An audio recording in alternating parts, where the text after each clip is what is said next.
श्रीकृष्ण श्रीकृष्ण श्रीकृष्ण श्रीकृष्ण।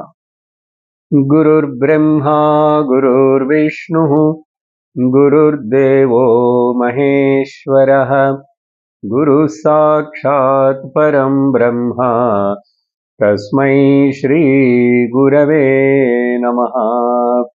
तस्मै श्री गुरवे नमः। हरि ओम तत्सत्। నారద భక్తి సూత్రములు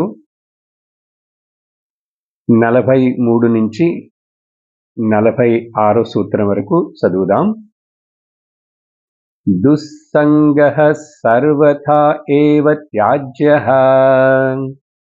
కామ క్రోధ మోహ స్మృతి భ్రంశః బుద్ధినాశః सर्वनाशन कारणत्वात् तरंगायिता अपि मे संगात् समुद्रायन्ते कस्तरति मायां संगं त्यजति यो महानुभावं सेव्यते निर्ममो भवति।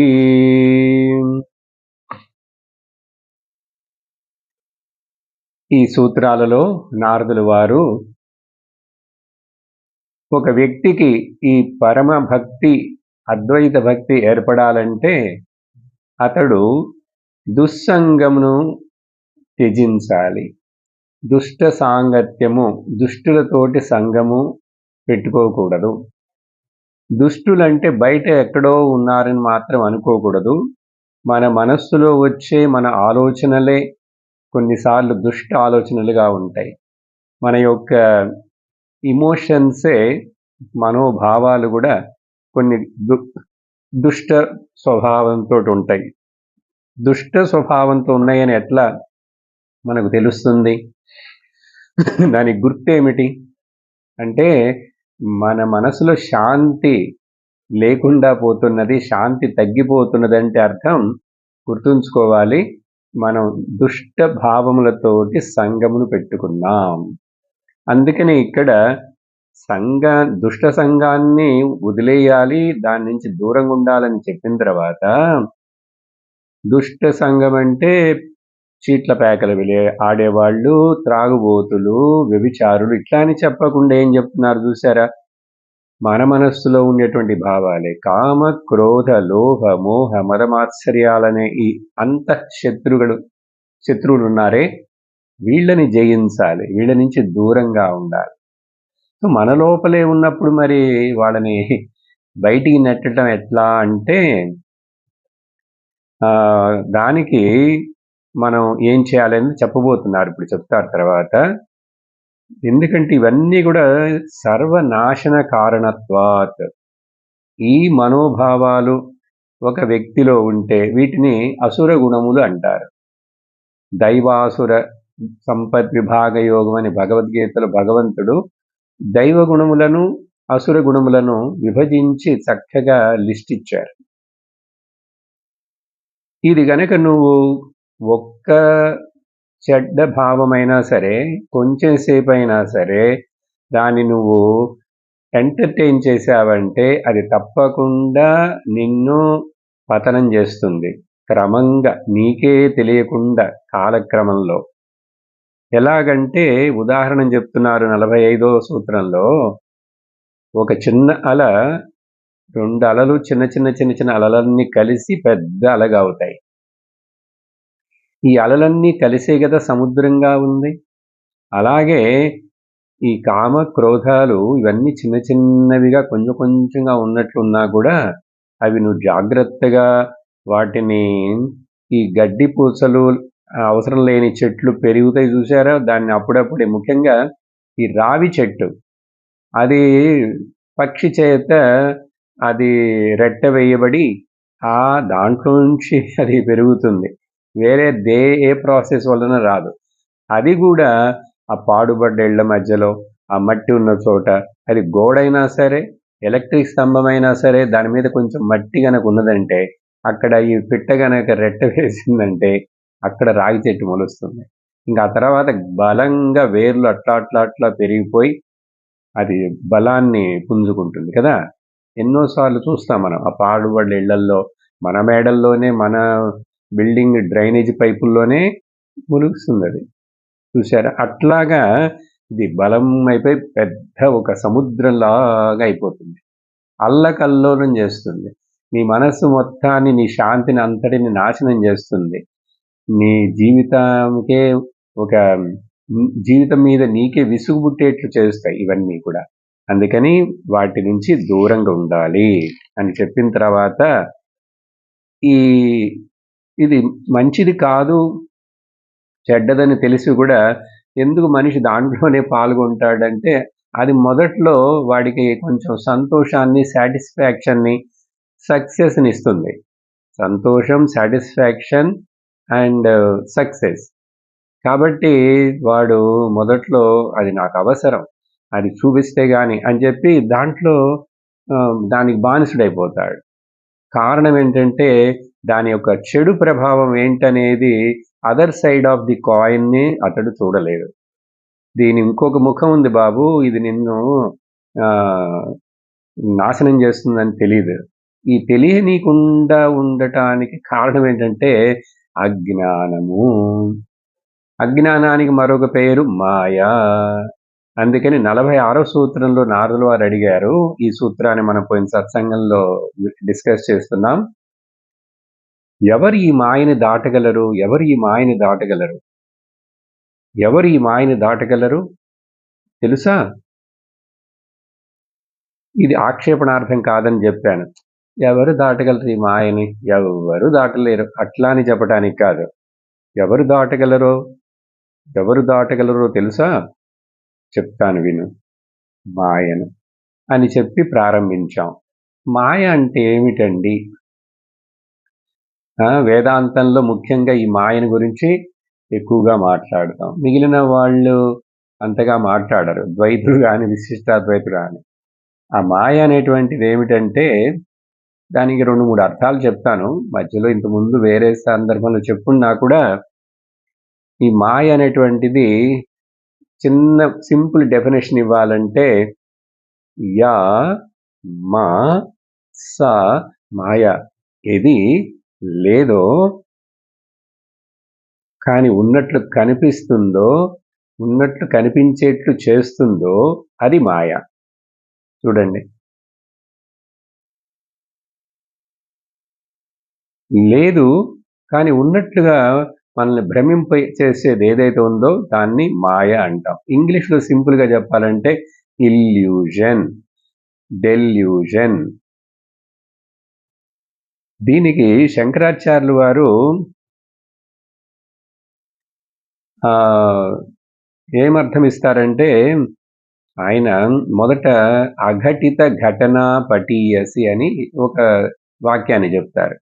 అంటే అఘటితం, ఇది జరగదు, జరగడానికి అవకాశమే లేదు అన్నది కూడా జరిగేట్లు చేస్తుంది, జరిగినట్టు చూపిస్తుంది.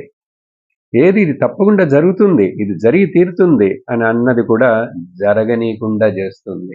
అఘటిత ఘటన పటీయసి మాయ. అది మాత్రమే కాదు, వేరే ఇంకా కొంచెం టెక్నికల్గా చెప్పేటప్పుడు శంకరాచార్యులు వారు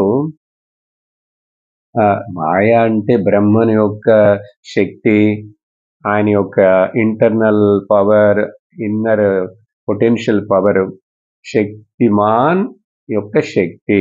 ఇంద్రజాలం చూపించేవాడు ఇంద్రజాలికుడు, ఆయన యొక్క ఇంద్రజాల శక్తి.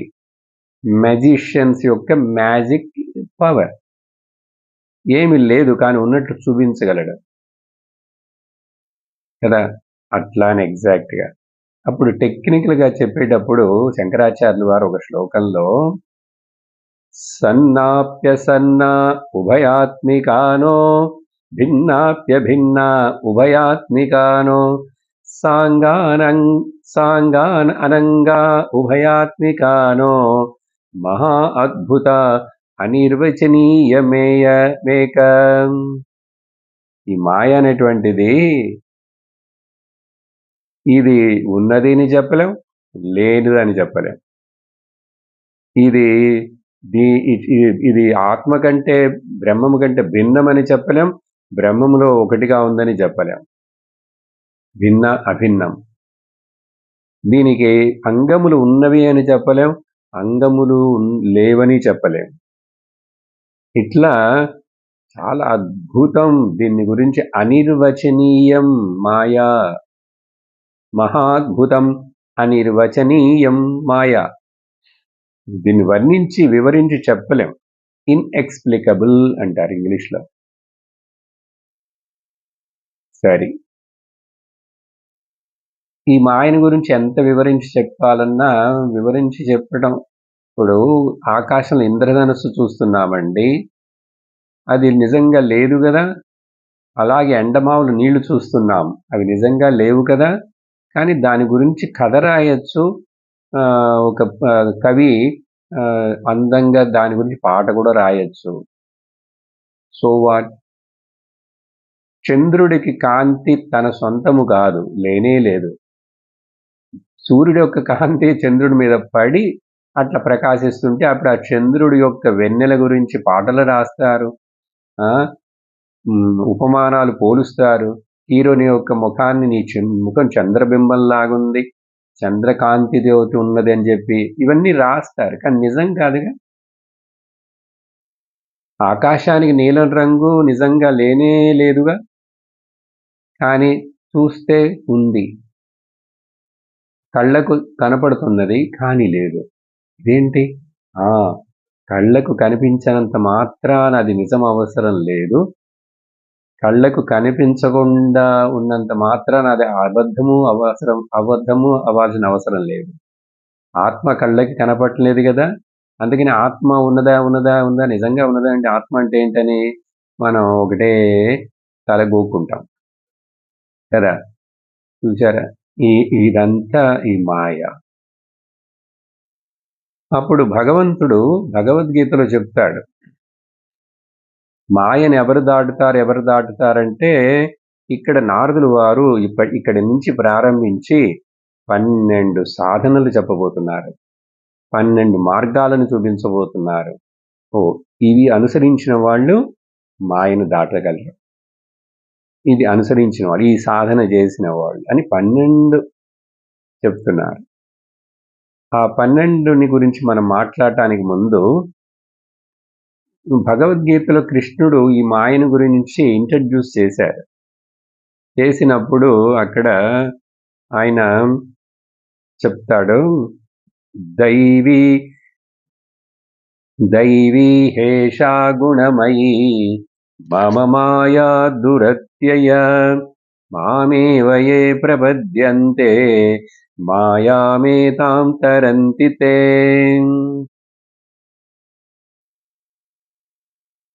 మమ మాయా ఏషా దేవి దైవీం ఏషా త్రిగుణాత్మిక 3 గుణాలతో కూడి ఉన్నటువంటి మాయ ఏదైతే ఉన్నదో, అది నా శక్తి ఏదైతే ఉన్నదో దాన్ని ఒకడు అర్థం చేసుకొని దాన్ని దాటడం, జయించటం అనేటువంటిది చాలా దుర్లభం. దురత్యయ, వెరీ డిఫికల్ట్. అప్పుడు మరి ఏం చేయాలి? ఈ సంసారానికి, మనిషి యొక్క దుఃఖానికి, వీడి జనన మరణాలు వీటన్ని కారణం ఆ మాయ అజ్ఞానమే కదా. అంటే దాన్ని మాయ దగ్గరికి వెళ్ళి నువ్వు దాన్ని ఏదో తెలుసుకోవాలి, ఎక్స్పెరిమెంట్ చేయాలి, రీసెర్చ్ చేయాలి, దాన్ని జయించాలనుకోకు. మాయకి అధిపతినైనటువంటి, మాయావినైనటువంటి, పరమేశ్వరుడునైనటువంటి నా దగ్గరికి వచ్చి శరణ వేడుకో. నువ్వు మామేవ యే ప్రపద్యంతే, నువ్వు నా దగ్గరికి వచ్చావంటే ఆ మాయలోంచి మాయాం ఏతాం తరంతితే, ఆ మాయలో నుంచి నిన్ను దాటిస్తాను. ఓనర్నైనటువంటి నా దగ్గరికి రా, నా కుక్క నిన్నేమి చెయ్యదు. నువ్వు నా కుక్క దగ్గరికి వెళ్ళి దాన్ని సమాధానపరచాలంటే అది నిన్ను కరుస్తుంది, అరుస్తుంది నీ మీద. అట్లాగే మామేవ ఏ ప్రత్యర్థ. అందుకని అన్ని గుళ్ళల్లో ఈ దేవుళ్ళు చూశారంటే, ఏ దేవుడైనా సరే, మన హిందూ దేవాలయాల దేవుళ్ళు విగ్రహాలు ఒక చెయ్యి ఇట్లా కిందకి పెట్టి ఉంటాడు, ఒక చెయ్యి ఇలా చూపిస్తుంటాడు, ఒక చెయ్యి ఇట్లా. ఏంటంటే ఆ కిందకి చూపించే చెయ్యి ఏంటంటే నువ్వు నా కాళ్ళ దగ్గరికి రా, నన్ను శరణు వేడుకో, నన్నే పట్టుకో, నన్నే ఆశ్రయించు, నేను నిన్ను రక్షిస్తాను, నీకు అభయం ఇస్తాను. అభయహస్తం ఇది శరణాగతి Mudra. You come to me, I will protect you.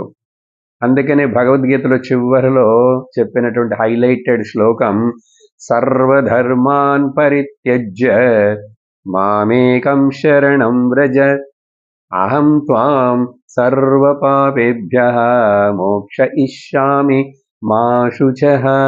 నిన్ను నేను అన్ని పాపాలలో నుంచి, మాయ అన్నిట్లోంచి నిన్ను దాటిస్తాను, దీంట్లో ఒక సందేహం లేదు, ఇది నా యొక్క ప్రామిస్ అన్నాడు భగవంతుడు. అందుకని ఈ మాయ యొక్క విషయం ఇలా ఇంతవరకు అర్థం చేసుకుంటే చాలు. అప్పుడు ఏంటి అర్థం? మనం మాయను గురించి నువ్వు చింతించి తలపగా బద్దలు కొట్టుకోకు.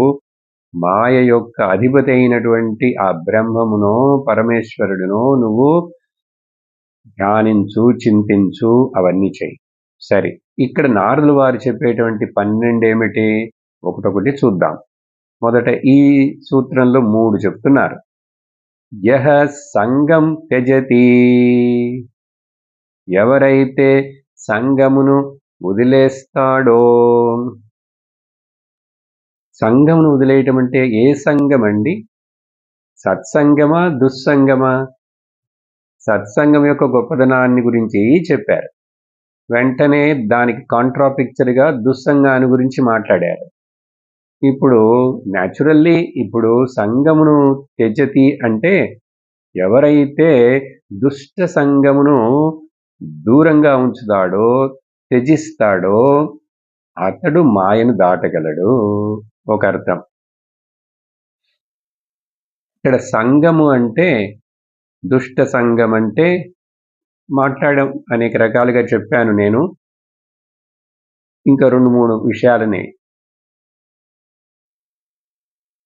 ఏ చెడు ఆలోచనతోటి మనకు సంగం ఉండకూడదు, అర్థమైందా? లోక విషయముల మీద ఆసక్తి ఉండకూడదు, లోక విషయముల మీద ఆసక్తి లేకుండా ఉండటం. లోక విషయం మీద ఆసక్తి లేకుండా ఉండటం, సంగము లేకుండా ఉండటం అంటే అర్థమేమిటి? లోకంలో ఉంటాం, లోకంలో వ్యవహారాన్ని చేస్తుంటాం, కానీ నాకు ఖచ్చితంగా తెలుసు ఇవన్నీ మాయా కార్యములు, ఇది ఏది కూడా నిజము కాదు, శాశ్వతము కాదు, సారము కాదు అని నాకు తెలుసు. అప్పుడు ఆ లౌకికమైనటువంటి విషయం అంటే ఏంటి? అనాత్మ విషయాలన్నిటినీ త్యాగం చేయటం. అనాత్మ విషయములు, అనాత్మ విషయములేంటి? ఈ శరీరము మీద అహంకారం ఉందే, దీని మీద, దాన్ని కూడా త్యజించటం. ఎందుకంటే ఇది అనాత్మ, జడము. జడము అనాత్మ, ఆత్మ చైతన్యం సత్యం. కాబట్టి అనాత్మ సంఘాన్ని వదిలేసేయాలంటే అర్థం లౌకిక సంఘాన్ని వదిలేసేయాలి. అంటే దాంట్లో దుష్ట సంఘం వదిలేసేయాలి. దేని మీద కూడా సంఘం అటాచ్మెంట్, సంఘం అంటే అటాచ్మెంట్ పెట్టుకోకూడదు. ఎవరైతే ఇట్లా తన శరీరం మీద అటాచ్మెంట్ లేదు, బాడీ ఐడెంటిఫికేషను, దీని మీద కూడా అటాచ్మెంట్ లేదు, తన యొక్క ఆస్తుపాస్తులు, తన యొక్క బంధువులు, తన యొక్క సొంత వాళ్ళు, ఎన్ని వస్తువులు చెప్పాం కదా, పొసెషన్స్ అండ్ రిలేషన్స్, వాటికి అవి ఉంటాయి, కానీ నేను వాటితోటి అటాచ్ అవ్వలేదు, మానసికంగా అటాచ్ అవ్వలేదు, కానీ ఫిజికల్గా అవన్నీ నా చుట్టూ ఉంటాయి. మానసికంగా అటాచ్ అవ్వకుండా ఉండటమే చాలా ముఖ్యం. అందుకని అనాత్మ సంఘాన్ని వదిలేయాలి. మరొకటి ఏంటంటే, ఎవరైతే 3 గుణములున్న ఈ మాయలో, ఆ 3 గుణముల కలయికయే, వాటి చేష్టలే ఈ భౌతిక శరీరము, సూక్ష్మ శరీరము, కారణ శరీరము, ఇలా ఇవన్నీ ఏర్పడి ఇక్కడ డ్రామా లాగా ఒక నాటకం జరుగుతున్నది. కాబట్టి ఈ గుణముల యొక్క అధీనంలోకి ఎవరైతే రాకుండా ఉంటాడో, గుణములు పని చేస్తున్నా కూడా ఇంద్రియస్యార్థే రాగద్వేషౌ వ్యవస్థితౌ తయోర్నవశమాగచ్చేత్ తౌహ్యస్య పరిపంథినౌ. రాగద్వేషములు అవన్నీ వాటి గుణములు. ఈ పదార్థాలను చూస్తే తెలుసుకోవడం, ఇదంతా మాయలో ఈశ్వరుని యొక్క సృష్టిలో ఒక నాటకం ఇది. కానీ నేను ఆ గుణముల యొక్క ఎఫెక్ట్ నా మీద పడకూడదు, నా మనస్సు మీద పడకూడదు. అందుకని భగవద్గీతలో గుణత్రయ విభాగ యోగం అనే ఒక అధ్యాయం ఉన్నది. ఆ అధ్యాయంలో అర్జునుడు అడుగుతాడు, ఎట్లా ఈ గుణములను దాటేది? ఎందుకంటే 3 గుణాలే మాయ యొక్క లక్షణం. 3 గుణములంటేనే ప్రకృతి అంటేనే వికృతి. ఎలా దీన్ని దాటేది? అప్పుడు దానికి భగవంతుడు, గుణాతీత పురుషుడు ఎవరైనా ఉండగలడా అంటే ఉంటాడు, గుణాతీత పురుషుని. అందుకని గుణత్రయ విభాగ యోగం చెప్పి గుణాతీత ఎట్లా అవ్వాలి అని చెప్పి వేదంలో వేరే ఇంకొక అధ్యాయంలో కూడా వేదముల్లో చెప్పబడినటువంటి చాలా విషయాలన్నీ కూడా 3 గుణములకు సంబంధించిన ప్రకృతి విషయాలు చెప్పబడినాయి. ఈ పూజలు, యజ్ఞాలు, యాగాలు, నీకు ఈ ఫలాలు ఇవన్నీ వస్తాయని చెప్పి. అందుకని అక్కడ చెప్తాడు భగవంతుడు, ఈ నిస్త్రైర్గుణ్ వేదంలో చెప్పినటువంటి 3 ఈ రకాలైనటువంటి అవన్నీ కూడా నిస్త్రైర్గుణ్యో భవార్జున. అప్పుడు వాటన్నిటి నుంచి దూరంగా వచ్చేది, వాటికి ముఖ్యత్వం ఇవ్వకుండా ఉండవు. కాబట్టి ఇలా గుణములను దాటటం, గుణముల యొక్క వాటికి ఈవెన్ సత్వగుణం కూడా బంధిస్తుందిట, రజోగుణము మాత్రమే కాదు. అందుకని కానీ సత్వగుణం ఏం చేస్తుందంటే మనకు జ్ఞానాన్ని పొందేందుకు సహకరిస్తుంది. సత్వాత్ సంజాయతే జ్ఞానం. సత్వగుణము మెయింటైన్ చేస్తూ దాని వలననే జ్ఞానం ఉత్పత్తికి అది ఉపయోగపడుతుంది, సహకరిస్తుంది. కాబట్టి సంఘాన్ని వదిలేసేయాలి, ఏ రకమైన సంఘమైనా సరే. ఆ తర్వాత రెండోది మహానుభావం సేవతే, రెండో ఇన్స్ట్రక్షన్ ఈ సూత్రంలోనే. మహానుభావులు, సాధువులు, సద్గురువులు, జీవన్ముక్తులు, వీళ్ళని గురించి వీళ్ళ సాంగత్యం చాలా ముఖ్యమని చెప్పి ముందు సూత్రాలు చూశాం కదా, సత్సంగం యొక్క మహిమ ఎంతని. అప్పుడు అటువంటి మహానుభావులను సేవతే అన్నారు. సేవతే అంటే వాళ్ళని సేవించు అంటే వాళ్ళకి సేవ చెయ్యని మాత్రమే అర్థం కాదు, సేవ చెయ్యాలి. ఎవరైతే గురువును ఆశ్రయిస్తాడో, వాళ్ళకి సేవ చేస్తాడో, వాళ్ళు చెప్పిన విషయాలను వింటాడో, విన్నదాన్ని అనుసరిస్తాడో అతడు మాయను దాటగలడు. చూసారా, ఇంత ఉంది దాంట్లో. సేవతే అంటే ఏదో వెళ్ళి సేవ చేయటం కాదు, వాళ్ళకి పాదాలకి నమస్కారం పెట్టాను, లేకపోతే ఆయనకి కాళ్ళు కొంచెం నొప్పిగా ఉంటే కాళ్ళు మసాజ్ చేశాను, సేవ. ఆయనకి బట్టలు ఉతికి పెట్టాను. గురువులకి చేస్తారు శిష్యులు. ఆ కాలంలో అట్లాంటి విద్యలు, అట్లాంటి గురువులు, అలాంటి శిష్యులు ఉన్నారు. ఇప్పుడు కూడా మనం గురువుగా ఎవరినైనా భావిస్తే వాళ్ళకి ఏ రకంగా సేవ చేయగలమో, ధనం ఇచ్చి సేవ చేయొచ్చు, దుస్తులు ఇచ్చి, ఏదైనా అదంతా సేవనే. హెల్ప్ కాదు, సేవ అంటారు దాన్ని, సర్వీస్.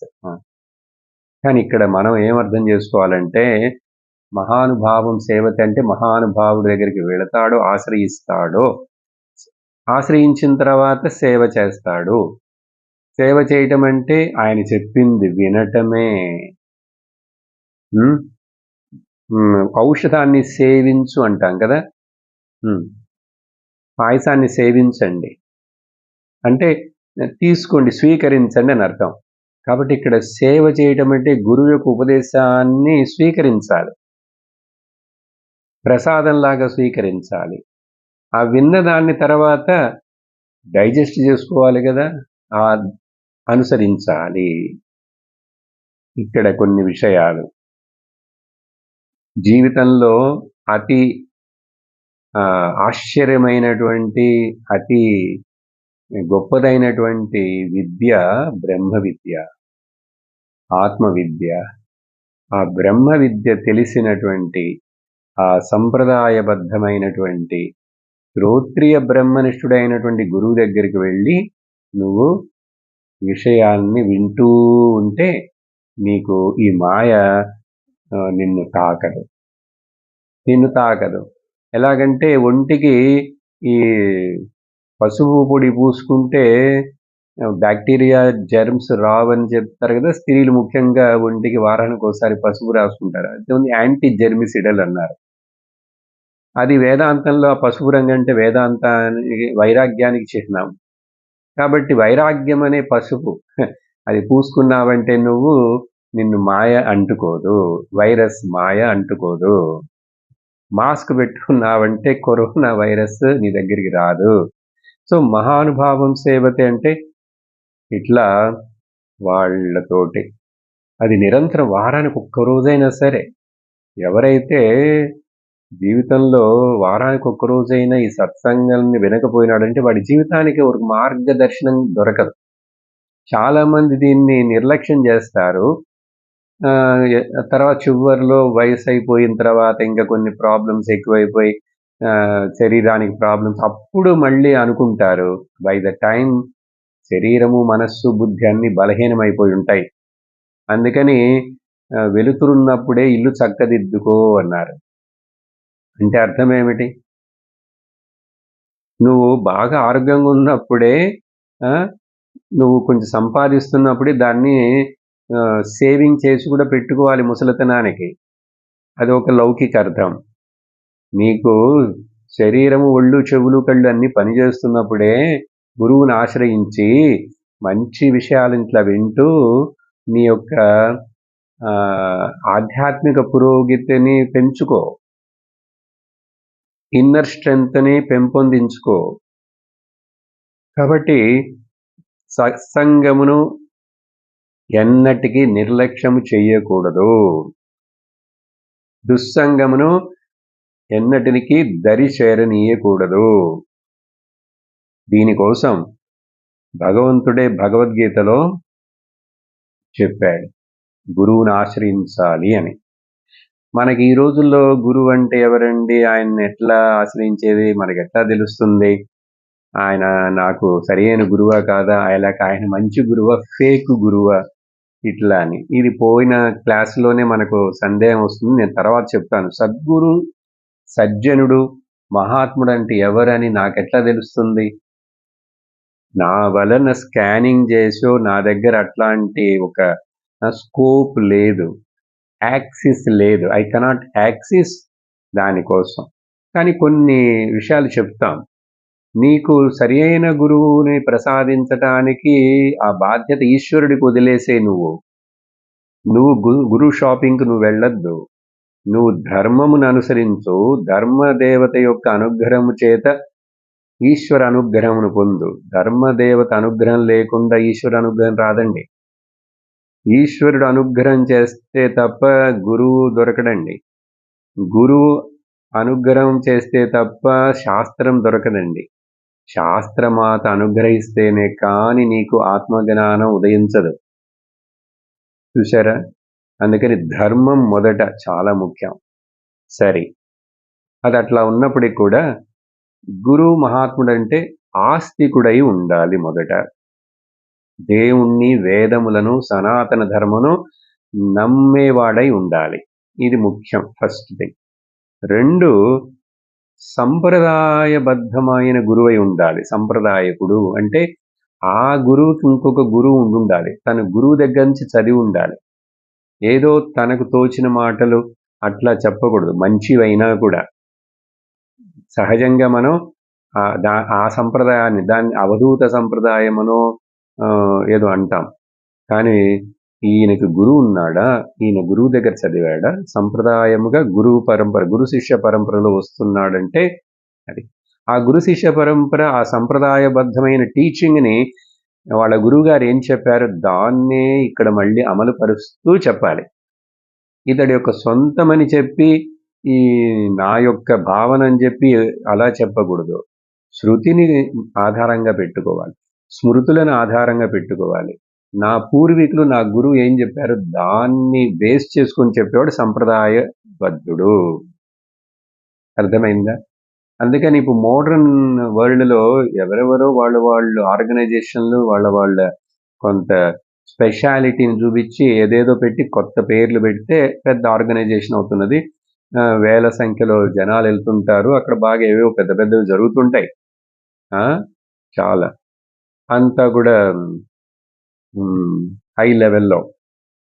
బట్ అక్కడ మనకు కావలసిన జ్ఞానము దొరుకుతుందా? భక్తి అనేది గ్యారంటీ లేదు, అక్కడ ఉండదు. అలాగే వేదాంతమును బోధించాలి. అది ముఖ్యం. మహాత్ముడు, గురువు, సద్గురు అంటే నాకేదో విభూది ఇచ్చాడు, రుద్రాక్షమాల ఇచ్చాడు, నా తల మీద ఇట్లా చేయి పెట్టాడు, అది పనిచేయదు. నాకు లేక మంత్రాన్ని ఇచ్చాడు. వేదాంతాన్ని ఉపదేశించాలి. నాకు చాలా సంవత్సరాలు క్లియర్‌గా సిస్టమాటిక్‌గా బోధించే గురువు కావాలి.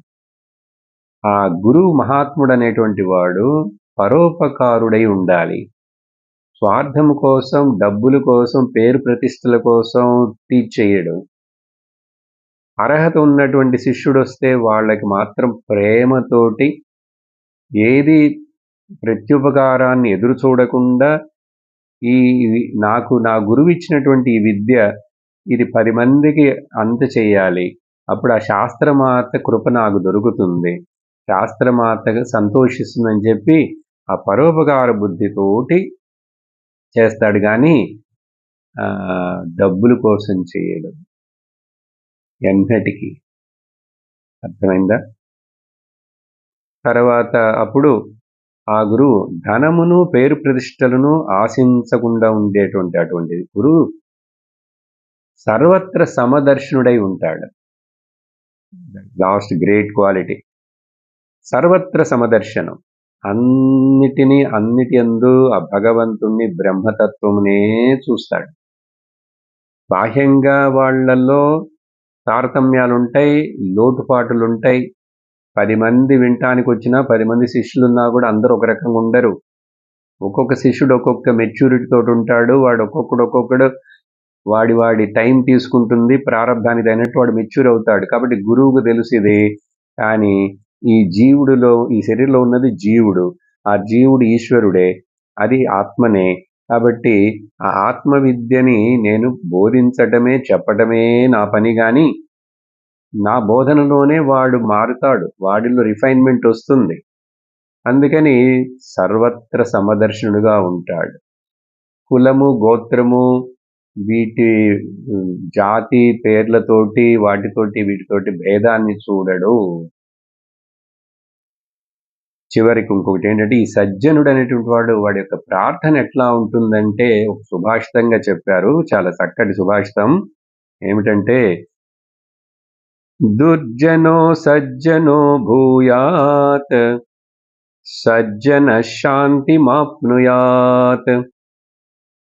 శాంతో ముచ్చేత బంధేభ్యః ముక్తశ్చాన్యాన్ విమోచయేత్. చూడండి, ఈ సుభాషితం చెప్తుంది, ఒక సజ్జనుడు, మహాత్ముడు, సద్గురు ఇట్లా ప్రార్థిస్తాడుట. దుర్జనులందరూ సజ్జనులు అవ్వుగాక. భూయాత్ అంటే అవ్వుగాక, అవుతారని ఆశిస్తాను. ఆ సజ్జనులందరూ శాంతిని పొందుతారు, శాంతితోటి ఉంటారు అని చెప్పి కూడా ఆశిస్తున్నాను. ఆ శాంతిని పొంది ఉన్నటువంటి ఆ జనులు, వాళ్ళు జ్ఞానమును పొంది బంధంలోంచి ముక్తులవుతారని ఆశిస్తున్నాను. అలా ముక్తులైనటువంటి వాళ్ళు మిగిలిన వాళ్ళని కూడా ముక్తులను చేస్తారని కూడా ఆశిస్తున్నాను. ఇతరులను విముక్తులను చేసెదరుగాక. దుర్జనులందరూ సజ్జనులవుగాక. సజ్జనులందరూ శాంతిని పొందుగాక. శాంతిని పొందిన వారందరూ వాళ్ళు జ్ఞానముచే బంధములోంచి విముక్తులవుగాక. విముక్తులైన వాళ్ళందరూ ఇతరులను బంధంలో ఉన్న వాళ్ళని విముక్తులను చేసెదరుగాక. చూడండి ఎంత గొప్పటి సుభాషితం. ఇట్లా ఉండాలి సజ్జనుడి యొక్క హృదయం. సరే, ఈ విషయాల వలన మనకు అందుకని దేవుణ్ణి ప్రార్థించు, ఈశ్వరుడికి చెప్పు, నాకు గురువు కావాలి, నాకు ఆత్మబోధ చేసే గురువు కావాలి, నాకు ఈ జన్మలోనే ముక్తి కావాలి నువ్వు ఆశించి అడిగావంటే నీకు సరి అయిన గురువుని దేవుడు సరి అయిన కాలంలో నీకు ప్రసాదిస్తాడు. అప్పటి వరకు ఎవరెవరు దొరికితే ఎక్కడెక్కడ ఏవి చెప్తుంటే విను. అందుకని చెప్పి టైం వేస్ట్ చేయక్కర్లేదు. ఎందుకంటే నీ భక్తి అంత తీవ్రంగా ఉండాలి. నీ యొక్క ఉపాసన కర్మయోగ అంత బలంగా ఉంటే అవుతుంది. ఏం మాట్లాడుతున్నాం ఇప్పుడు? గురువుని గురించి మాట్లాడుతున్నాం. మహాభావులను సేవతే అని. అప్పుడు శ్రీకృష్ణుడు ఏం చెప్తున్నాడు భగవద్గీతలో? కాబట్టి తద్విద్ధి ప్రణిపాతేన, ఇది తెలుసుకో. ఇది తెలుసుకోవాలంటే, ఏది? ఆత్మజ్ఞానమును తెలుసుకోవాలంటే నువ్వు ఇది తెలుసుకో. ఏంటది? ఆ విషయాన్ని తెలుసుకున్నటకు గురువుని దగ్గరికి వెళ్ళి సాష్టాంగంగా నమస్కారం చేసి నువ్వు శరణాగతుడు అవ్వు. ప్రణిపాతేన, పరిప్రశ్నేన, వాళ్ళని అడిగి మరి అడిగి ప్రార్థించి నువ్వు సేవ చేస్తూ అహంకారం లేకుండా వినయంతో అడిగితే వాళ్ళు నీకు ఉపదేక్షంతి తే జ్ఞానం, వాళ్ళు జ్ఞానాన్ని నీకు ఉపదేశిస్తారు. ఎవరు? జ్ఞానినస్తత్వదర్శినః, తత్వాన్ని దర్శించిన వాళ్ళు ఆల్రెడీ జ్ఞానులు. కాబట్టి వేరే మార్గం లేదు. గురువుని ఆశ్రయించిగా ఒకడు జ్ఞానాన్ని పొందగలడు. ఇదే విషయాన్ని ముండకోపనిషత్తులో ఇంకా కొంచెం చక్కగా దాన్ని ఆధారం చేసుకుని కృష్ణుడు గీతలో మాట్లాడతాడు. అక్కడ ఏం చెప్పబడిందంటే, పరీక్షలోకాన్ కర్మచితాన్ బ్రాహ్మణః నిర్వేదమాయాత్ నాస్తి అకృతకృతేన. లోకాన్ని చూసి అబ్జర్వ్ చేసి తన అనుభవాలను కూడా చూసి తెలుసుకొని నేర్చుకున్న ఒక వ్యక్తికి వైరాగ్యం రావాలి. పరీక్షలోకాన్ కర్మచితాన్, కర్మలు చేసినటువంటి బ్రాహ్మణ అంటే ధార్మికమైనటువంటి జీవితాన్ని నడిపాడు, ఉపాసన చేశాడు, దైవభక్తితో ఉన్నాడు. ఈ కర్మలన్నీ అయిన తర్వాత పరీక్ష చేసి చూస్తే ఇవి అశాశ్వతంగానే ఉన్నాయే వీటి ఫలాలన్నీ కూడా. ఇంత కష్టపడి చేసిన ఈ ఫలం ఏంటి? పూర్ణంగా నాకు ఎన్నటికీ నన్ను వదిలి వెళ్ళలేని, నాకు శాశ్వతమైన ఫలాన్ని ఇస్తుందా? పరీక్షలోగాన్ కర్మచితాన్ బ్రాహ్మణ. ఇక్కడ బ్రాహ్మణ అంటే బ్రాహ్మణ కులం అని అట్లా తీసుకోకూడదు. ఈ కర్మయోగమును బాగా చేసి దైవభక్తితో ఉన్నటువంటి ధార్మికుడైనటువంటి మనుషులందరూ బ్రాహ్మలే. అతడికి ఏం తెలిసింది ఇప్పుడు? నిర్వేదమాయాత్, వైరాగ్యం వచ్చేసింది. ఎందుకంటే దేని గురించి? కర్మ చేయటం వలన, కర్మ వలన నాకు మోక్షము రాదు. నిర్వేదమాయాత్ నాస్తి అకృతేన. ఈ చేయటం వలన ఒక మనిషికి దాంట్లో పూర్ణత్వం, మోక్షం వస్తుందనేటువంటిది ఎక్కడ నమ్మకం లేదు, కనపట్లేదే, జాడే తెలియట్లేదు. నాస్తి అకృతకృతేన, అకృత స్థితి, నైష్కర్మ్య సిద్ధి, బ్రహ్మజ్ఞాన ప్రాప్తి ఈ కర్మలు చేయటం వల్ల ఒక మనిషికి రాదని తెలుసుకున్నవాడు అప్పుడు ఏం చేయాలట? ఏం చేస్తాడు? తద్విజ్ఞానార్థం, అప్పుడు దానికి విజ్ఞానం కావాలి. నాకిప్పుడు ఆ బ్రహ్మ విద్య, బ్రహ్మజ్ఞానం, తద్విజ్ఞానార్థం స గురుమేవ అభిగచ్చేత్, గురువు దగ్గరికి వెళ్ళి మాత్రమే, ఏవ అభిగచ్చేత్, ఎట్లా వెళ్తాడు? సమిత్పాణి, ఎటువంటి గురువు దగ్గరికి వెళ్ళాలి? ఎట్లా వెళ్ళాలి? సమిత్పాణి, సమర్పణ భావంతో, fit instrument with proper qualifications. ఒక యూనివర్సిటీలో అట్లా పెద్ద ఇన్స్టిట్యూషన్ చేరాలంటే దానికి క్వాలిఫికేషన్ ఉండాలి కదా. ఆ క్వాలిఫికేషన్ తోటి ఫిట్ ఇన్స్ట్రుమెంట్గా ఉండి గురువు దగ్గరికి వెళ్తాడు. ఏంటి ఫిట్ ఇన్స్ట్రుమెంట్? మొదట శరణాగతి, వినయం, శ్రద్ధ, భక్తి, ఇవన్నీ ఉండాలి. వేరే ఇంకా కూడా చాలా క్వాలిఫికేషన్ చెప్పారు. సాధన చతుష్టయ సంపత్తి, అవన్నీ ఉండాలి. అప్పుడు అటువంటి వాడు ఆ గురువు దగ్గరికి వెళితే స గురుమేవాభిగచ్చతి. ఎటువంటి గురు? ఇతడు శరణుడై వెళ్ళాలి. శ్రోత్రియ బ్రహ్మనిష్టం, ఆ గురువు శాస్త్రమును చదివిన వాడై ఉండాలి. శాస్త్ర సారమును అనుభవించి అనుభవజ్ఞుడై ఉండాలి. బ్రహ్మనిష్ఠ. చూసారా? కేవలం బ్రహ్మనిష్ఠుడుగా ఉన్నాను, నాకు ప్రయోజనపడడు. ఆయన బ్రహ్మనిష్ఠుడే, కానీ ఆయన టీచ్ చేయడు, ఆయన శాస్త్రాన్ని సంప్రదాయంగా చదవలేదు. కాబట్టి టీచింగ్ మెథడాలజీ వాళ్ళ దగ్గర ఉండదు. ఆయన గొప్ప జ్ఞాననిష్ఠుడే. లేక ఒకడు, అందుకని బ్రహ్మనిష్ఠుడు కాకపోయినా పర్వాలేదు, ఎవరైనా శ్రోత్రియుడై ఉంటే అట్లీస్ట్ నాకు శాస్త్రాన్ని బోధిస్తాడు. కానీ శ్రోత్రియుడై ఉన్నాడు అంటే, ఆయన బ్రహ్మనిష్ఠుడై ఉన్నాడంటే అటువంటి గురువు దొరకటం చాలా అదృష్టం. అది కూడా మన చేతుల్లో లేదు, మనం నిర్ణయం చేయలేం. కేవలం ప్రార్థన మాత్రమే. శ్రోత్రియ బ్రహ్మనిష్ఠ గురువు కావాలి నాకు. కేవలం శ్రోత్రియుడై ఉంటే అనుభవజ్ఞుడు కాదు, కానీ ఆయన చెప్పేవన్నీ కూడా లిప్ సర్వీస్ లాగానే ఉంటాయి, కానీ అనుభవం నాకు కలిగించేంత విధంగా ఆయన ఆదర్శంగా ఉండలేడు. టీచ్ చేస్తాడు చక్కగా, కానీ అనుభవజ్ఞుడే బ్రహ్మనిష్ఠుడు, కానీ ఆయన టీచ్ చేయడు. రెండు అట్లా ఉంటే ప్రయోజనం లేదు. కానీ దీంట్లో ఏది బెస్ట్ అట్లీస్ట్ అంటే, విచ్ ఈజ్ బెటర్ అంటే, శ్రోత్రియుడై ఉంటే బెటర్.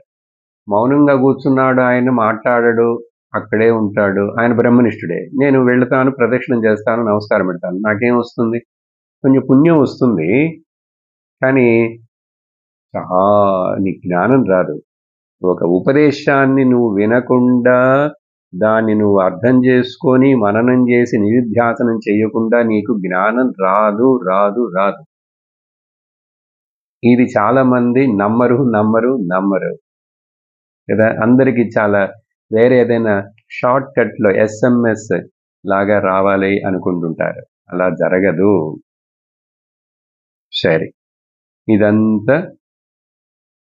భజగోవిందంలో కూడా చివరి ఒక శ్లోకంలో చెప్పబడింది. గురు ఆశ్రయించటం అనేటువంటిది మనకు అనేక రకాలుగా ఉపయోగపడుతుంది. వెంటనే బ్రహ్మజ్ఞానం వస్తుందని కాదు, దానికి టైం పడుతుంది. కానీ నీ జీవితం, నీ సాధారణ లౌకిక వ్యావహారిక జీవితం కూడా చక్కదిద్దుపడుతుంది. నీకు అనేక ప్రశ్నలు, నీ యొక్క సందేహాలు తీర్చబడతాయి. నీకు జీవితం ఎట్లా నడుపుకోవాలి, సాధన ఎట్లా చేయాలి, అన్నీ తెలుస్తాయి. ఆ సద్గును ఆచరించి సత్సంగం వింటుంటే. వినని వాడికి ఎట్లా తెలుస్తుంది? అందుకని అక్కడ చివరి శ్లోకంలో గురు చరణాంబుజ నిర్భర భక్త సంసారాద చిరాత్ముక్త సేంద్రియ మానస నియమాదేవం ద్రక్షసి నిజ హృదయస్వం దేవం భజ గోవిందం. గురు చరణ అంబుజం, గురు పాద పద్మమున్ గడ్డ నిర్భర భక్తి, unshakeable. Uncompromised firm devotion, Nirbhar భక్తి, నిర్భర భారత్, నిర్భర భక్త. అప్పుడేమవుతుంది? సంసారాత్, ఈ మాయలో నుంచి, అజ్ఞానంలో నుంచి, అచిరాత్, తొందరలోనే, ఎక్కువ కాలం పట్టదు, తొందరలోనే అచిరాత్ ముక్తుడైపోతాడు. కాబట్టి మనస్సును నిగ్రహించుకొని సేంద్రియ మానస నియమాదేవం, ఇంద్రియ మనోనిగ్రహం పెట్టుకొని ఒక చక్కగా గురువుని ఆశ్రయించి శ్రవణం చేస్తూ నీ వ్యవహార జీవితం, సాధారణ జీవితం నడుస్తుంటుంది. అప్పుడు చేస్తూ ఉంటే సేంద్రియ మానస నియమాదేవం, ఒకడికి డిసిప్లిన్ లేకుండా, ఇంద్రియ మనోనిగ్రహాలు లేకుండా, గురువును ఆశ్రయించి బోధన వినకుండా వాడికి ఈశ్వర సాక్షాత్కారం, సత్యంను తెలుసుకోలేడు, హృదయంలో ఉన్నటువంటి దైవంను తెలుసుకోలేడు. ద్రక్షసి, అప్పుడే అతడు చూస్తాడు, తెలుసుకుంటాడు. హృదయస్థం నిజ దేవం, హృదయంలో ఉన్న నిజమైన దైవం అంటే తను ఆత్మని తెలుసుకుంటాడు. ఇదంతా కూడా మహానుభావం సేవతే. మూడో ఇన్స్ట్రక్షన్. అన్ని చాలా ఇంపార్టెంట్ కాబట్టి నిదానంగా మనం అర్థం చేసుకుంటూ వింటున్నాం. నిర్మమః భవతి, యః నిర్మమః భవతి సః తరతి. ఎవరైతే నిర్మమం, మమకారం లేకుండా ఉంటాడో, మూడో సాధనం. మమకారం అంటే ఏంటి? నాది అనే భావన. అహంకారం ఉంటుంది మొదట, తర్వాత మమకారం. నేను, నాది. ఈ మమకారం అనేటువంటిదే అసలు ఆ అటాచ్మెంట్కి అన్నిటికీ కారణం. నాదని అనుకుంటేనే కదా అటాచ్మెంట్ ఉంటుంది. నాది కాని దానికి అటాచ్మెంట్ ఎందుకు ఉంటుంది? ఎవరో పక్కింటి వాళ్ళ యొక్క కారు మీద నాకు అటాచ్మెంట్ ఉంటుంది, పక్కింటి వాళ్ళ పిల్లల మీద నాకు ఉంటుంది, ఉండదు. నాది అనుకున్నప్పుడే వస్తుంది. కాబట్టి ఆ సంఘం త్యజించాలంటే, అటాచ్మెంట్, నువ్వు ఈ మమకారాన్ని వదిలేయాలి. చూసారా?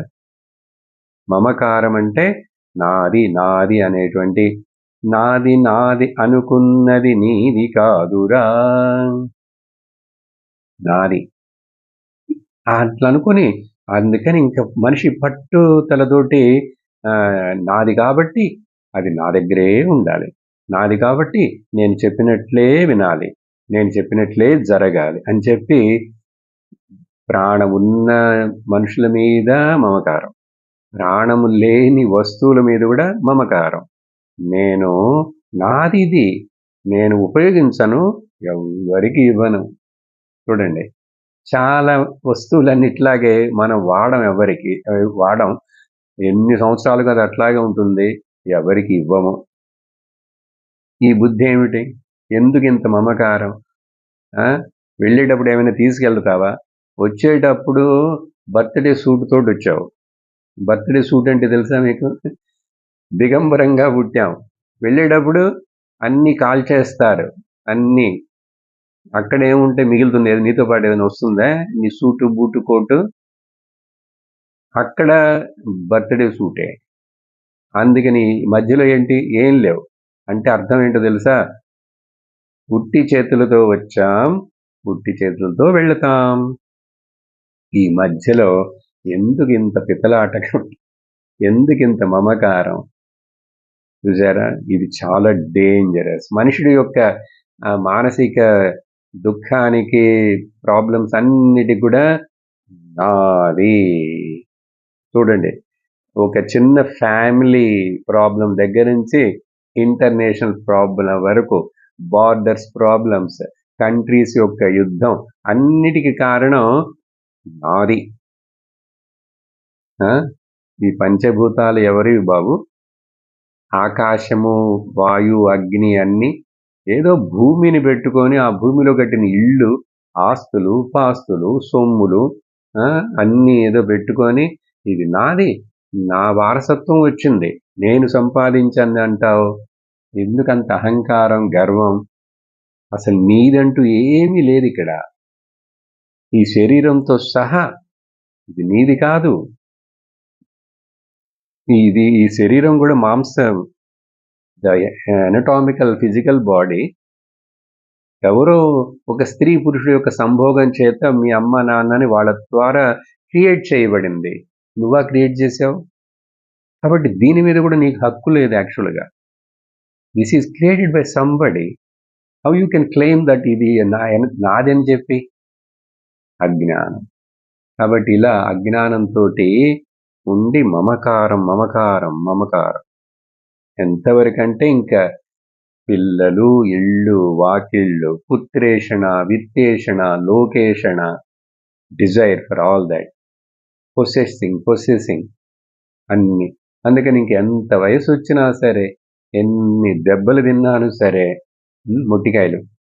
ఇంకా పిల్లలు వాళ్ళ విషయాల్లో ఇంటర్ఫియర్ అవటం, వాళ్ళ విషయాలే కాదు గ్రాండ్ చిల్డ్రన్ పిల్లల విషయాల్లో ఎంటర్ అవ్వటం, ఇవన్నీ మమకారాన్ని పెట్టుకొని వయసు అయిన తర్వాత కూడా కృష్ణారామ అని చెప్పి జపం చేసుకోకుండా, భగవద్గీత చదవకుండా, ఇట్లా సత్సంగం చేయకుండా ఏదో కాలక్షేపం చేస్తూ మనిషి మమకారంతో ఇట్లా పట్టుకుంటాడు. ఖచ్చితంగా వాడికి వచ్చే జన్మలో కూడా, ఇప్పుడు నేను పెంచే చిన్న కుక్క పిల్ల మీద మమకారం ఉందనుకోండి, ఈ రోజులు చాలా మంది కుక్కల్ని పెంచుతున్నారు ఇళ్లలో. మనం కుక్కనే ఇంట్లో పెట్టుకోకూడదు యాక్చువల్గా శాస్త్రం ప్రకారం. ఎవరి ఇంట్లోనే ఉంటే తప్పుగా అర్థం చేసుకోండి, చేసుకోకండి. శాస్త్రం చెప్తుంది ఇంట్లోనే బెడ్ మీదనే ఇల్లు తిరుగుతుంటుంది. అదేదో బయట వాకిట్లో అక్కడ కట్టుంది కాపలాకి ఏదో అంటే ఓకే, దానికి ఎప్పుడైనా అక్కడ అన్నం వేస్తాం. దాన్ని ఇంట్లోకి తెచ్చి మనం ఎత్తుకొని దాన్ని ఇంట్లో మనుషుల కంటే చాలా మందికి వాళ్ళ కుక్కలతో మీద ప్రేమ ఎక్కువ, ఇట్లా మమకారం దాని మీద.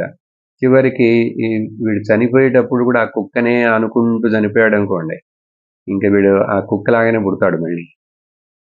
ఎందుకంటే చివరి ఆలోచన ఎట్లా ఉందైతే ఆ జన్మ అది ప్రిడామినెంట్గా ఆ జన్మ వస్తుంది అట్లా. కాబట్టి దేని మీద మమకారం పెట్టుకోకు, ఏది నీది కాదు. ఇక్కడ రెండు విధంగా అర్థం చేసుకోవాలి. భక్తి పరముగా చెప్తే అన్నీ ఆయనవే, జ్ఞానపరంగా చెప్తే అన్నీ నావే. ఇక్కడ అన్ని ఇంక్లూడ్ చేయి, లేక అన్ని ఎక్స్క్లూడ్ చేయి. ఏది చేసినా పర్వాలేదు, నువ్వు బాగుపడతావు. కానీ ఒకటి ఇంక్లూడ్ చేస్తాను, ఒకటి ఎక్స్క్లూడ్ చేస్తాను, ఇది నాది, అది నాది కాదు. ఇట్లా ఎప్పుడైతే ఆ భేదము, ఆ పొసెసింగ్ నేచర్ వస్తున్న మమకారం, అది నిన్ను పతనం చేస్తుంది. అహంకారం మమకారాలే. అజ్ఞానం అంటే మాయ అంటే వేరే ఏదో కాదు. కాబట్టి ఈ మమకారం అనేది చాలా డేంజర్. దాన్ని ఎవరైతే వదిలేస్తాడో అతడే జయిస్తాడు మాయను. భగవద్గీతలో అనేక చోట్ల కృష్ణుడు చెప్తూనే ఉంటాడు. ఓకే, 12వ అధ్యాయం ఏది భక్తి యోగం అని చెప్తామో, భక్తుడి యొక్క లక్షణాలను అక్కడ భగవంతుడు వివరిస్తాడు. భక్తి యోగం అంటే మనందరం ఏదో అనుకుంటాం, ఎట్లా పూజ చేయాలండి, ఎట్లా వైకుంఠ ఏకాదశి వైకుంఠ ద్వారంలోంచి వెళ్ళాలి, దానికి ఎంత టికెట్ ఇప్పటి నుంచే బుక్ చేయాలి, ఆన్లైన్లో బుక్ చేయాలి, ఎంత కష్టపడతారు, అక్కడ పెద్ద క్యూ ఉంటుందని తెలుసు. కానీ తాపత్రయం, విషయాన్ని తెలుసుకోడు, ఉన్న చోట ఎక్కడికో పరిగెడతానంటాడు. ఎన్నిసార్లు పరిగెట్టి వెళ్ళావు కదా, ఏం సాధించావు? అప్పుడు బ్లాక్లో టికెట్ కొని, అక్కడ కొని, ఎవరినో పట్టుకొని రికమెండేషన్ చేయించి ఇట్లా వైకుంఠ వాసంలోంచి పోతావు. నీకు వైకుంఠ వాసం దొరుకుతుందా ఏంటి అక్కడ? అందుకని అవన్నీ ఏం చెప్పలేదు 12వ అధ్యాయంలో. ఇట్లా పూజించు, అట్లా పూజించు, ఈ చోట్లకి వెళ్ళు, ఈ దేవుడి నా రూపం, ఏమీ చెప్పలేదు. ఒక్క మాట కూడా చెప్పలేదు. ఏం చెప్తాడంటే మనస్సులో ఉండవలసినటువంటి దైవీ గుణాలను గురించే చెప్తాడు, భక్తిని గురించి చెప్పేటప్పుడు కూడా. ఎందుకంటే భక్తి అనేటువంటిది ఆ మనస్సు యొక్క కండిషనే భక్తి అంటే. బయట చేసేవి ఏవి కూడా భక్తి కాదండి. అవన్నీ ఎల్కేజీ ప్రీకేజీ భక్తి. చేసినంతకాలం చేశాం, చేసేవాళ్ళని చెయ్యనండి, వాళ్ళనేమి మనం చెప్పకూడదు. నువ్వు మెచ్యూర్ అవ్వాలి, నీకు అర్థం కావాలి. కాబట్టి భగవంతుడు అక్కడ ఉదాహరణకి చెప్తాను ఒకటి రెండు. అనేక చోట్ల మమకారాన్ని వదిలేంటాడు. ఎవరు జ్ఞాని, ఎవరు భక్తుడు, ఎవరు నాకు నచ్చిన వాడు తెలుసా నీకు అర్జున? అద్వేష్టా సర్వభూతానాం, ఎవరి మీద కూడా ద్వేషమే లేకుండా ఉంటాడో. మైత్ర కరుణ ఏవచ, మైత్రి భావంతో, కరుణ భావంతో, సమదర్శనతోటి ఉంటాడో. అద్వేష్టా సర్వభూతానాం మైత్ర కరుణ ఏవచ. అది మాత్రమే కాదు, నిర్మమో నిరహంకార, మమకారము అహంకారము లేనటువంటి వాడు.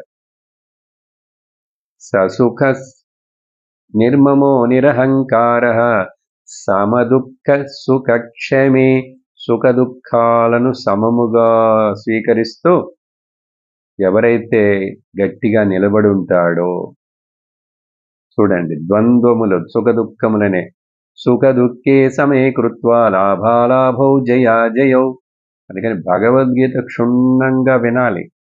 ఇప్పుడు నారద భక్తి సూత్రాలు కాబట్టి ఇది సూత్రం అంటే ఫార్ములా, బట్ దాన్నే మనం విస్తరించి చెప్పాలి. మీకు అర్థం కావాలంటే నేను మరి భగవద్గీతను, ఉపనిషత్తును, ప్రకటన గ్రంథాలను, వాటిలో ఉన్న విషయాన్ని చెప్తే గాని మీకు అర్థం కాదు. మాట ఏదో ఒకటి చిన్నదికి ఒక శబ్దం ఉంటుంది, రెండు శబ్దాలు ఉంటాయి. ఇట్లా మమకారాన్ని వదిలేయాలనేటువంటిది అది దైవీ గుణముగాను, అది జ్ఞాని యొక్క లక్షణముగాను, భక్తుడి యొక్క లక్షణముగాను భగవంతుడు గీతలో అనేక చోట్ల, ఒకటి రెండు చోట్ల కాదు, నేను ఒక్కటే మీకు ఉదాహరణ చెప్తాను కానీ, ఈ నిర్మమో నిరహంకార, లేకపోతే అహంకార విమూఢాత్మ. ఈ అహంకారమైన విమూఢాత్ముడు ఏం చేస్తాడు? ఫూలిష్ ఫెలో,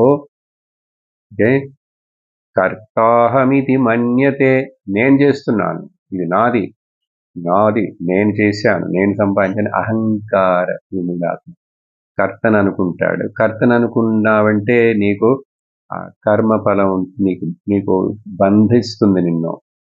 అందుకనే కర్మ ఫలమును ఆశించకుండా కర్మణ్యేవాధికారస్తే మా ఫలేషు కదాచన మా కర్మ ఫలహేతుర్భూహు మాతే సంగోస్త్వ కర్మణి. అందరికి పాపులర్గా చెవులో పడ్డ శ్లోకం, ఆ మహాభారతం సీరియల్ పుణ్యంగా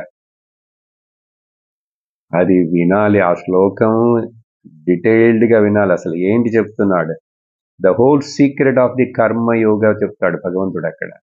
అందుకని అసలు కర్మయోగం అంతా మొదలు అర్థం కాకుండా స్టెప్ బై స్టెప్ సిస్టమేటిక్గా వినాలి అప్పుడే. కాబట్టి అటువంటి ఆ నిరాశి నిర్మమో భూత్వ, ఆ తర్వాత ఇంకా మరొక చోట నిరాశి, he won't desire anything, he won't desire, దేవుడి దగ్గర నుంచి ఏం అడగడు. నిర్మమో భూత్వ, మళ్ళీ ఇది నాదని క్లెయిమ్ చేయడు. చూసారా? అందుకని అన్నీ ఎక్స్క్లూడ్ చేయి జ్ఞానం, అన్నిటిని ఇంక్లూడ్ చేయి భక్తి, అన్నీ ఆయనవని చెప్పు భక్తి, అన్నీ నాయందే ఉన్నాయి, అన్నీ నేనే బ్రహ్మమును అంటే జ్ఞానం, ముందు ఒకటే. అందుకని చక్కగా మన వెంకటేశ్వర స్వామి భక్తుడైనటువంటి అన్నమాచార్యులు వారు రాశారు కదా చక్కటి కీర్తన, అంతయు నీవే హరి పుండరీకాక్ష, అంతయు నీవే హరి పుండరీకాక్ష, చందనాకు నీవే శ్రీ రఘురామ, అంతయు నీవే హరి పుండరీకాక్ష. కులమును నీవే గోవిందుడా నమా, కలిమియు నీవే కరుణానిధే కులమును నీవే గోవిందుడానా కలిమియు నీవే కరుణానిధే తలపులు నీవే ధరణీధరానా నెరవులు నీవే శ్రీ రఘురామ అంతయు నీవే హరి పుండరీకాక్ష. అది పరాభక్తిని శుద్ధ భక్తిని పొందిన భక్తుడి యొక్క భావన అనుభవం. ఇది కష్టమే కాదు, మనం నాకు అది కావాలని కోరుకోవాలి. కోరుకోని వాడికి ఎట్లా దొరుకుతుంది? ఇది ఉన్నదని తెలియాలి, దానిని కోరుకోవాలి, దానికోసం ప్రయత్నించాలి, సాధించాలి, పొందాలి. అందుకని మొదట తెలుసుకోవాలి. జ్ఞానికి తెలుసు, తనకు తెలుసని తనకు తెలుసు. ముముక్షువుకి సీకరికి తనకు తెలియదు, తనకు తెలియదని తనకు తెలుసు, కాబట్టి ప్రయత్నిస్తాడు. ఇతడు మీడియోకర్ సాధకుడు. అజ్ఞాని తనకు తెలియదు, తనకు తెలియదని తనకు తెలియదు. ఎలా బాగుపడతాడు? భగవంతుడే రక్షించాలి. కాబట్టి మనం ఇది చక్కగా అర్థం చేసుకొని అనుసరించటం మొదలు పెడితే మార్పు అట్లా చూస్తాం. మనలోనే సంతోషాన్ని, మనలో ఆనందాన్ని, శాంతిని అన్నీ ఇప్పుడే ఇక్కడే అనుభవపడతాయి. ఇంతటితోటి ఇక్కడ ముగిస్తాం. ఓం పూర్ణమదః పూర్ణమిదం పూర్ణాత్ పూర్ణముదచ్యతే పూర్ణస్య పూర్ణమాదాయ పూర్ణమేవావశిష్యతే. ఓం శాంతి శాంతి శాంతి. హరి ఓం శ్రీ గురుభ్యో నమః. హరి ఓం. హరి ఓం తత్సత్.